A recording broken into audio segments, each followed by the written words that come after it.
നമസ്കാരം പ്രിയ സുഹൃത്തുക്കളെ, എല്ലാവർക്കും നമസ്കാരം. പ്രിയ സുഹൃത്തുക്കളെ, ബിസിനസ്സുകാരനായ ചിരിക്കുന്ന പൂക്കി മുഖ്യമന്ത്രിയുടെ വിസ്മയം ഇവിടം തൊട്ട് കഴിയുന്നതല്ല, തുടങ്ങിയതേ ഉള്ളൂ. ഇതൊരു തുടക്കം മാത്രമാണ്. ഇതുപോലെ ഒരുപാട് വിസ്മയങ്ങൾ വി.ഡി. സതീശൻ എന്ന മുഖ്യമന്ത്രിക്ക് ഇനിയും ചെയ്യാൻ സാധിക്കട്ടെ. ഒരുപാട് ആശംസകൾ നേരുകയാണ്. പ്രിയ സുഹൃത്തുക്കളെ, ഞാൻ ഇന്ന് പറയാൻ വരുന്ന വിഷയം വേറൊന്നുമല്ല.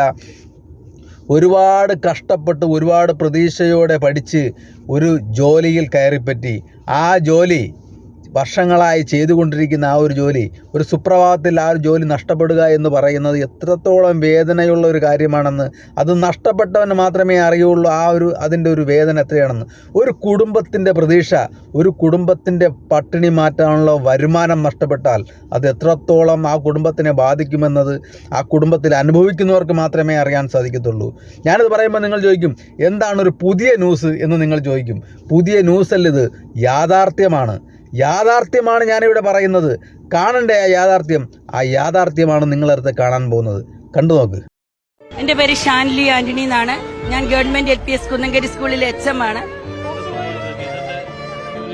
എന്റെ സ്കൂളിലെ ഒരു ടീച്ചറിന്റെ ജോലി ഒരു സുപ്രഭാതമായപ്പോൾ ജോലിയില്ല, വീട്ടിൽ പോയി ഇരുന്നോളാൻ പറഞ്ഞു. ഇതാണ് കോൺഗ്രസ് സർക്കാരിന്റെ വിസ്മയം. ഞങ്ങൾ കണ്ടു. PSC ടെസ്റ്റ് എഴുതി ഇന്റർവ്യൂ പാസ്സായി സർക്കാർ ജോലിയും കിട്ടിക്കഴിഞ്ഞ് സർക്കാരിൽ നിന്ന് പിരിച്ചുവിടുക. ഇത് എവിടുത്തെ നിയമമാണ്? എവിടുത്തെ നിയമമാണ്? സാധാരണ HM പ്രമോഷൻ കൊടുക്കും. HM പ്രമോഷൻ കൊടുത്തതിന് ശേഷം ഓൺലൈൻ ട്രാൻസ്ഫറുകൾ ചെയ്യും. അതിനുശേഷമേ മിച്ചം വരുന്ന അധ്യാപകരെ ഇന്ന് വരെ LDF സർക്കാർ അവരെ തള്ളിവിട്ടിട്ടില്ല. വിദ്യാഭ്യാസ വകുപ്പിന്റെ ഏതെങ്കിലും തസ്തികയിൽ അവരെ ഇരുത്തുകയാണ് ചെയ്തത്. കേരള ഭൂമി ഉണ്ടായിട്ട് ഇന്ന് വരെ ഒരു അധ്യാപകരുടെ പോലും ജോലി ഇതുപോലെ നഷ്ടമായിട്ടില്ല. ഇത് തികച്ചും അപലപനീയമാണ്. ഇത് റദ്ദാക്കിയേ പറ്റത്തുള്ളൂ. ഇത് കത്തിച്ചു കളയണം എന്നാണ് എനിക്ക് പറയാനുള്ളത്. കഴിഞ്ഞ ദിവസം വരെ ഞങ്ങൾ സ്കൂളില് വർക്ക് ചെയ്ത്, ഇന്നലെ വൈകുന്നേരം വരെ വർക്ക് ചെയ്ത്, അതിന്റെ കൂട്ടത്തിൽ തന്നെ സെൻസസ് ഡ്യൂട്ടിയും ഉണ്ട്.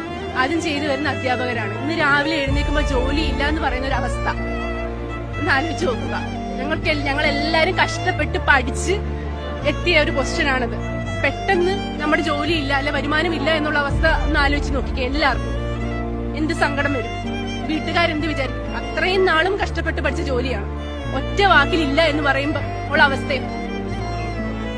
ഞാൻ കയറിയിട്ട് 1 വർഷം ആവുന്നേ ഉള്ളൂ. GLPS മുടക്കുന്നു. എന്താണ് നമ്മുടെ ഈ കേരളത്തിൽ നടക്കുന്നതെന്ന് മനസ്സിലാവുന്നില്ല. കയ്യിലെണ്ണാവുന്ന ദിവസമേ ആയിട്ടുള്ളൂ. അതിനിടയിൽ ഒരുപാട് പാവപ്പെട്ട ജനങ്ങളുടെ കണ്ണുനീർ ഈ മണ്ണിൽ വീണു കഴിഞ്ഞു. കഴിഞ്ഞ 10 വർഷമില്ലാത്ത എല്ലാ സംഭവങ്ങളും ഈ കയ്യിലെണ്ണാവുന്ന ദിവസങ്ങളിൽ നമ്മൾ കണ്ടു കഴിഞ്ഞു. ഇനിയും എന്താണ് നമ്മൾക്ക് കാണാനിരിക്കേണ്ടത്? ചിരിക്കുന്ന മുഖ്യമന്ത്രിയുടെ, വിസ്മയം തീർക്കുന്ന മുഖ്യമന്ത്രിയുടെ ഒരുപാട് വിസ്മയങ്ങൾ നമ്മൾ ഇനിയും കാണുവാൻ ഇടയാവട്ടെ എന്ന് മാത്രമേ എനിക്ക് പറയാൻ സാധിക്കുന്നുള്ളൂ. കാണാട്ടാ.